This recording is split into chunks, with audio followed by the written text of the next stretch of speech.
I guess you guys have had a lot of briefings, so I don't have a lot to say up front other than I think the meetings were great discussion for us. We had a lot of people from outside the league to bring perspectives to us, partners, business leaders, lots of sports leaders, including talking about some of our initiatives like flag football and international. And so I think that we gave everyone here a really broad perspective of some of the challenges and some of the opportunities of facing our league, and got to hear from some really smart people who have a very important perspective. So including some young fans, which was really a great opportunity for us to hear from a young school teacher who's using football to help teach her kids in classroom. So we thought that was really cool.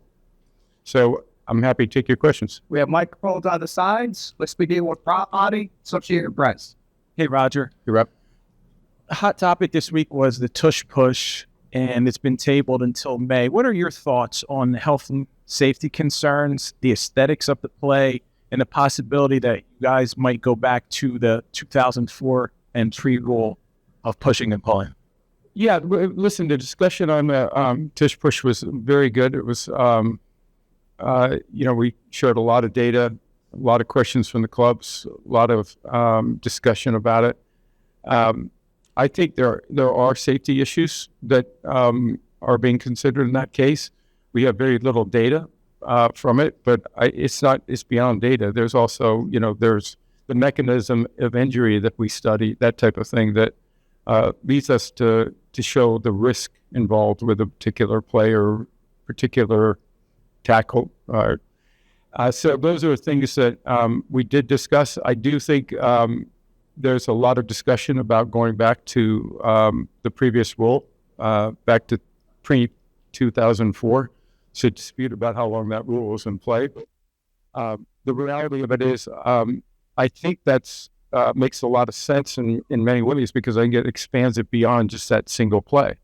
There are a lot of plays where you see someone pulling or pushing somebody that are not in the Tush Push formation that I think do have an increased risk of injury. And so I think the committee will look at that and come back in May with some proposals. Mark Baskey. Hey, Mark. Hi, Roger. To what extent was 18-game season a topic of discussion with the owners at this meeting, and what do you see as the next steps with that with the union? Or do you think that will go to formal negotiations anytime soon? I may have heard 18-2 once, but it was not a focus of our discussions by any stretch of the imagination. Listen, we continue to analyze it. We'll continue to discuss it, obviously, with the players. They're doing their work on it. We'll all do our work on that. But I think, a lot of these things affect whether you would go to 18 is all the health and safety issues. I think that gives you the ability to think about that. So those are all, in the context of our season structure, is an important element of what we're offering to our fans and how we do that and how we're working with our players. We did have a pretty extensive discussion on the Management Council and the CEC on the workings of our current system. We had a lot of discussion about a rising costs, whether it's stadiums or international investment. So there's a lot of concern about a lot of those areas. So next, Bank Commissioner, Sports Business Pro. Hi, Roger. Following up on your remarks at the Super Bowl about a potential professional flag league, where does that stand? In what ways have you executed on that vision? And I guess what's next? Yeah, that was a fair amount of discussion on our annual reviews, the session we had in particular on Sunday night. I think that was raised by both Caitlin and Serena, the importance of investing in women's sports and sports in general. We are very excited about the potential of that, not just for young women and professional league, but also for young men, and to give them the ability to play this game. It works for us internationally, but it gives people a chance to understand this game, and particularly the young women is the feedback I get from them is how helpful it is to them in building their self-confidence. And to be able to play this game is a joy for them. And so for us to be able to share that, I think is a positive thing, whether it's as a future Olympian or a high school player or a young youth athlete. I think those are things we're seeking to do. And it's clear that there's a lot of interest in the Pro Flag League. We have been getting bids on people who want to invest in that, either financially or invest in the operations of that. So we're hard at work, and I expect there'll be progress soon. Left side, Mike Jones, The Athletic. Roger, where do things stand for Justin Tucker and the allegations against him, investigation or any potential discipline? Yeah, I haven't gotten an update, but I know the review is ongoing. We won't be giving updates, but when we have something, we'll certainly share it with everyone. Stephen Older, yes, good. Roger, somewhat a follow-up to the flag question. A lot of your players have expressed interest in playing in the 28 games, but obviously there are issues around that in terms of how you navigate, concerns of the club, whatever it should be, the union. Mm-hmm. What do you anticipate those conversations being like, and how much of an impediment will those issues be, do you think? Yeah, well, I've heard directly from a lot of players who want to participate and represent their country, whether it's the United States or a country that they came from, to have them participate in that. And I think that's something that we'll continue the discussions with, not just the union, but also the clubs. I think both of those are things that we'll probably resolve sometime in the next 60 days. Red Williams, Wolver. Hey, Roger, another question on flag. I think 12 of the 50 states have permitted flag football at the high school level. There's some college level as well. What do you, 14, maybe 14 now? 15 yesterday. So I think the 15th came in yesterday. Thank you for the correction in advance. But what do you need to see in order for this to start? Do the LA 28 Olympics serve as maybe a trampoline where it's like, okay, we want to do this before or after?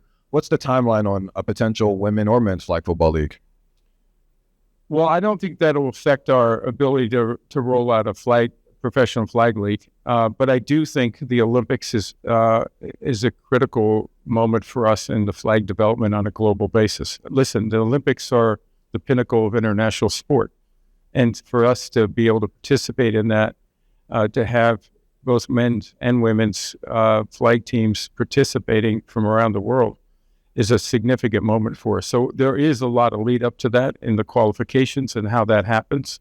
So that is clearly inspiring some of the work. But I think what you're seeing on the state level is really unrelated to that. It's just a demand.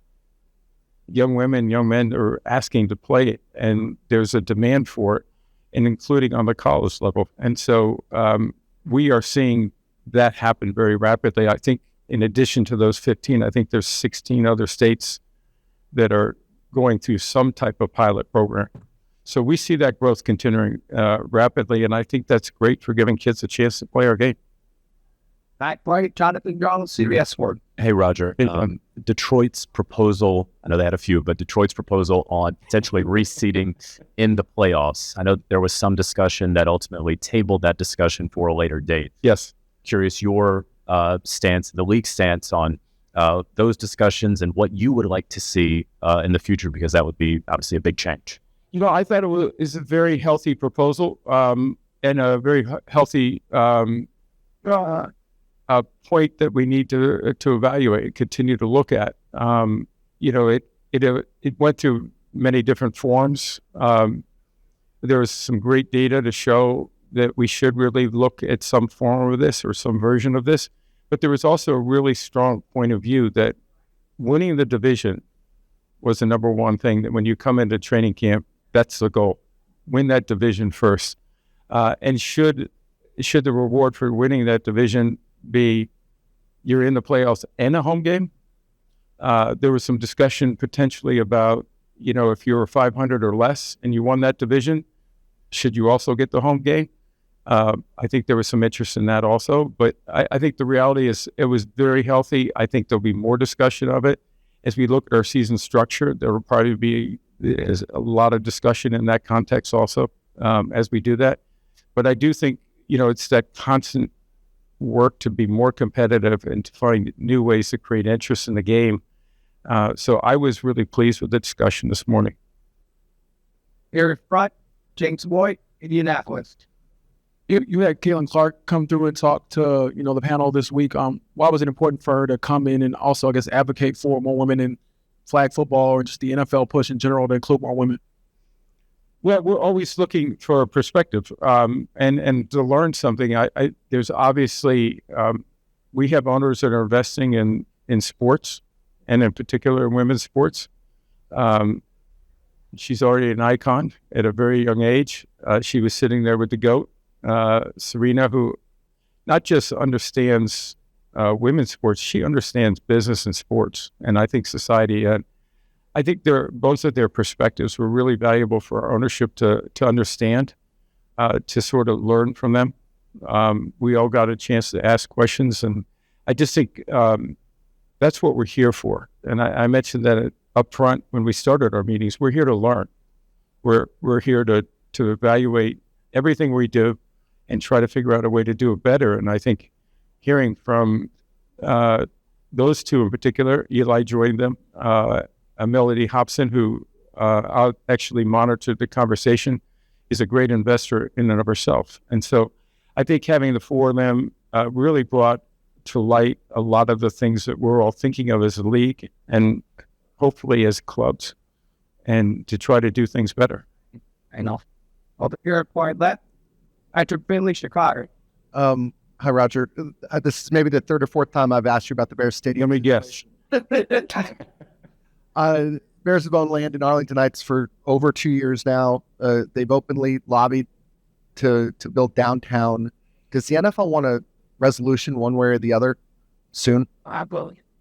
Well, I don't think there's a timeline on those things. Listen, making a decision either as a community or as a team is a generational issue. It really is a generational issue. It's an important issue for the community and the team. And so I think those discussions, it's not uncommon to be a 2-year discussion. They started very early. As you know, their lease is not up for another, I think it's 7 years or so. And those discussions you expect are going to be thorough, and they're going to be twists and turns through that process. And then you get to the process of having to actually build once you make those decisions ultimately. So there's a lot to do. I think the discussions and the exploration of different sites has been a positive thing. I know how important the Bears are. My wife's from Chicago. She's a Bears fan. I know how important the Bears are to that community. And so I think everyone wants the right long-term solution. And I think that's types of discussions that are happening, and that'll lead to that. Ryan Wacker, Baltimore Sun. Roger, in regards to the Justin Tucker investigation and obviously Deshaun Watson a couple of years ago, I'm curious, has there been any discussion, be it at the league level with the league and clubs, about any sort of regulation or in terms of outside massage therapists among clubs and so forth, and maybe regulating that in some case? Regulating what?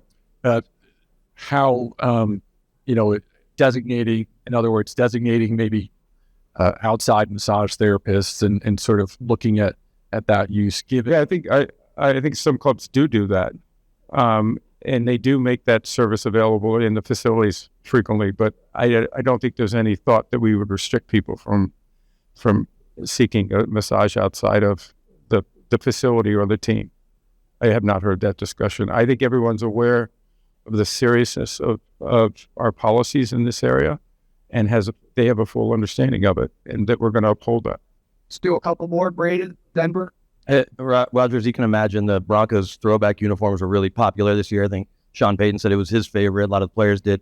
And I know that the use of them has expanded. What do you think it'll take to expand that same uniform combo, but a different color? So if they're on the road, they could wear the white version of the exact same uniform. I know that things move slowly with uniforms, but it's something that Broncos fans care about.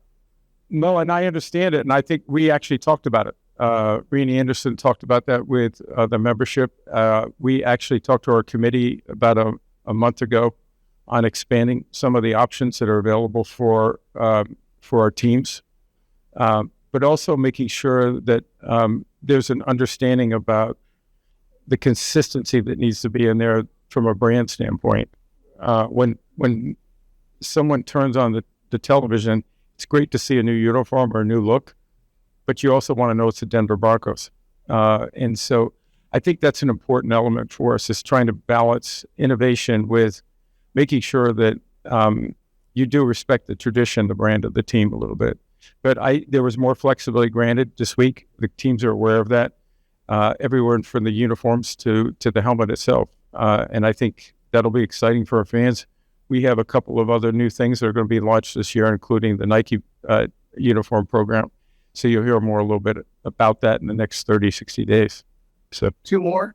Josina again. You mentioned, obviously, your concern with the safety issues regarding the Tush Push, but obviously there are inherent safety issues just with playing football in general. So I'm curious how you're weighing that against the considerations of wiping out a potential competitive advantage for a team, or just the optics of that even to fans, particularly, obviously, even one team that is really good at it and is dominating it, and, how you feel about that aspect of it.